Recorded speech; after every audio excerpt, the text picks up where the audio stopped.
Senator. Mr. Secretary, you have presided over the worst foreign policy disaster of modern times. When Joe Biden became president, he inherited peace and prosperity in the world. We now have two simultaneous wars waging, the worst war in Europe since World War II and the worst war in the Middle East in 50 years. Both, I believe, were caused by this administration's consistent weakness.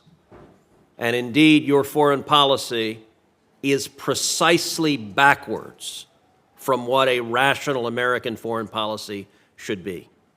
To our friends and allies, this administration has consistently undermined, weakened, and attacked them. And to our enemies, this administration has shown constant appeasement and indeed has flowed billions of dollars to the enemies of America who want to kill us. Senator Barrasso asked you about President Raisi. Your State Department put out a statement sending condolences for his death. Mr. Secretary, is the world better today now that Raisi is dead? Given the horrible acts that he engaged in both as a judge and as president, to the extent he can no longer engage in them, yes, the Iranian people are probably better off. You didn't say that in your statement, did you? I believe that we did. And certainly our spokesperson... Today, the United Nations is flying their flag at half-staff to mourn the death. Would you agree that it is utterly disgraceful for the United Nations to be mourning the death of the butcher of Tehran?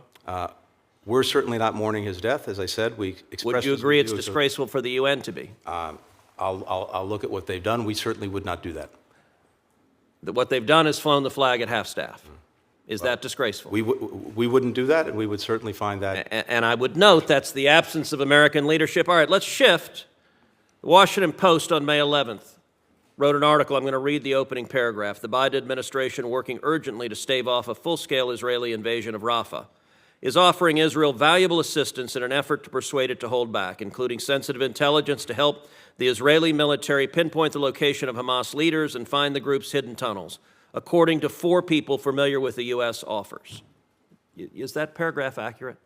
Exactly the opposite. First of all, no one has done more to defend Israel than Joe Biden. Is that paragraph accurate? Let me finish, if I may, please. He was there right after. I'm not interested in a campaign speech. I have limited time. Is the paragraph in the Washington Post accurate? As you read it, no. To the contrary, we're providing everything we possibly can to Israel to help them find. So the 4 sources that briefed the Post, and by the way, briefed multiple other media outlets, they were lying? Absolutely. So, all right, so that, did the administration offer to provide the locations of senior Hamas leaders to Israel if they didn't invade Rafah? That's, again, totally misleading and wrong. Here's what we've said, and here's what we're doing. We have said that there is a better way to deal with the challenge that... I'm not interested in the speech. If you don't want to hear my answer... Did you offer the location of senior Hamas officials if they didn't invade Rafah? That's a yes or no. If we had the locations, of course we'd provide them, irrespective. So this statement, you're saying the Post got it totally wrong, it is utterly false, and anyone who said to the contrary was lying and perjuring themselves if they were under oath. That statement is incorrect. We have done and will continue to do everything we can to, if we can do it, develop the information and share the information. I wish we had it. Does the administration have intelligence on the locations of Hamas officials that you have not shared with Israel? No. Does the administration have the locations of Hamas terror tunnels that you have not shared with Israel? No. Okay, so then your position is that this story is an utter and complete lie. As you've read it to me, Senator, it's not. It is not accurate. And we're not interested in playing word games. I've asked you very directly. I have so not. You're saying there's not a single Hamas leader that you know about that you or the administration has offered will tell you where they are if you don't invade Rafah. That is correct. What have you offered them not to invade Rafah? We've offered them nothing not to invade Rafah except a plan to deal more effectively with Rafah. Okay, so your testimony under oath is you've offered them nothing not to invade Rafah. I find that very hard to believe, but I just want to understand what your testimony is.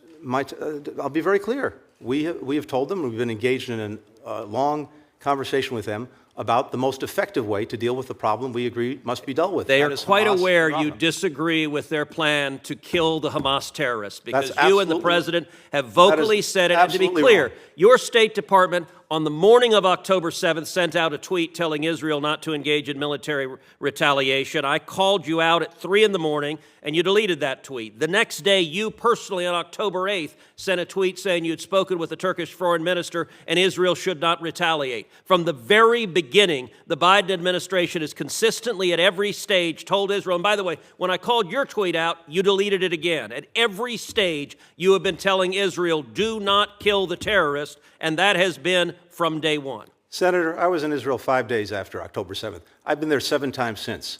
No one, starting with President Biden, has done more to make sure they have what they need to defend themselves from Hamas, to deal with the threat that Hamas poses. With to all make sure due respect, that is simply wrong. ludicrous. That is ludicrous. Why have you cut off weapons to Israel then? We have not cut off weapons to Israel. In fact, as you know well, starting many years ago, President Biden was at the heart of the MOU that led to Israel having a 10-year guaranteed supply of assistance. When you became Secretary of State, how much oil was Iran selling a day? I'll have to come back to you on any numbers. I don't have the numbers. You don't know. It doesn't surprise me you don't know. It was about 300,000. How much oil is Iran selling today? We've applied sanctions against more than 200 entities that are engaged in petrochemicals. How much oil? You can tell me. I'm sure. Don't filibuster. You know. I'm not filibustering. How much oil are they selling today? Do you know? You tell me. Apparently you don't know. So you don't know how much they were selling. It was 300,000. Today they're selling about 2 million barrels a day. Let me ask you. And given the sanctions, given the export controls, given the other controls we put on, the cost of doing that, the evasion that they have to engage in, which we're trying to cut off. They've made about $80 billion. Let me ask you another question. I'm running out of time, so I'm not interested in speeches. Let me ask you this. How many Ghost Fleet ships did Iran have in November 2020? We have sanctioned more than 200 It's a question. of those. I'm not. How many did they have? The total number, I can't tell you what it had in 2021. I'll come back to you with that, but we have... The number was about 70. Yeah, how many do they have today? We blocked about 50 of them. Okay, let's see how effective you are. How many do they have today? As I said, we blocked about 50 How many do they have today? You tell me, I'm sure you... They have about over 400.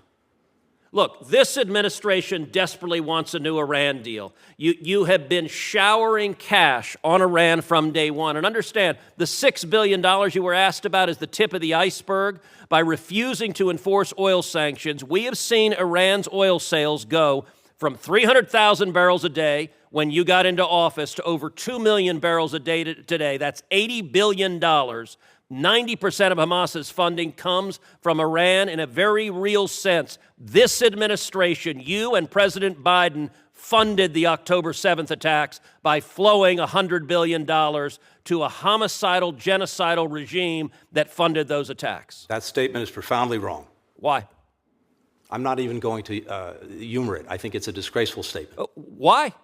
We have gone at Iran repeatedly with more than 600 sanctions applied against different persons. Then why are they entities. selling 2 million barrels a 200. day as compared to 300,000? They are working hard to do what they can to get around the sanctions. So just the prior administration had tools you didn't have, they were more effective, or maybe they just weren't desperate to cut a deal with Iran. And we continue every single day to go at them. You are refusing to address the facts. I'm not.